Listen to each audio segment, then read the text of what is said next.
right, let's go ahead and start 3 and 4, possibly 5 and 6 if I do this fast enough. I'm going to clear all this junk to make it pretty for us. All right, let's go ahead and start this. This is that whole thing we've been doing for days now. You have to apply the rules. This one has a parentheses, so I would simplify the parentheses first on the inside. The rule when you're dividing bases, this is x to the 9th divided by x to the 2nd, you subtract. So when I do that rule first, I end up with x to the 7 raised to the power of 3. And then the rule, when you have a power raised to a power, you multiply. So when it's all said and done, you end up with x to the 21, and that's it. That's the end of that one. Now I'm going to go to the next one. Once again, simplify the interior first, but I see that I can't really simplify the interior. I have an 8. There's no other number down here.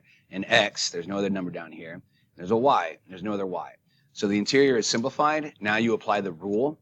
It's the 4th rule on those lists. Every term gets the square. So this is how I write it. Every term gets the square. Make sure you have the proper notations written down.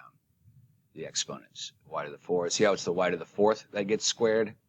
See how it's the x to the 7th that gets squared? So now we have that applied everywhere. Now we can evaluate. 8 squared is 64. The rule is when it's a power raised to a power, you multiply. So that's x to the 14. And then 4 times 2, because it's a power raised to a power, is 8. And there you go. We're done with that one. Pretty straightforward. Now I'm going to move on to 5 and 6. This one is easy as well, too. Remember the rules. When you come to these things, you have to subtract.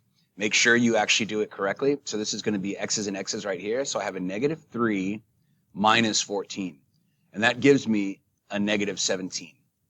So whenever I do this, I do one step at a time. I always put my answer in the numerator no matter what. We can clean it up on the next step.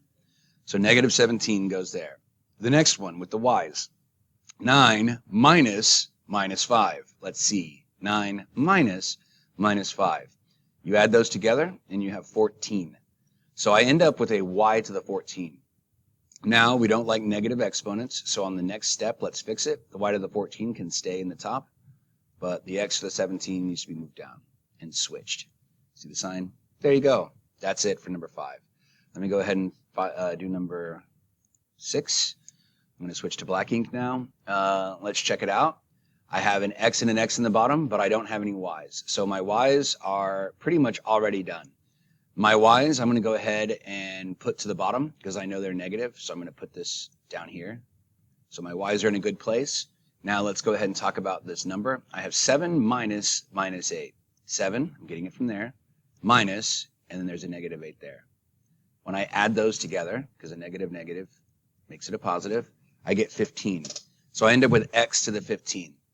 Now, put it on the numerator. Check for any more negatives. Are there any more negatives? Nope. That's it. We're done with number 6.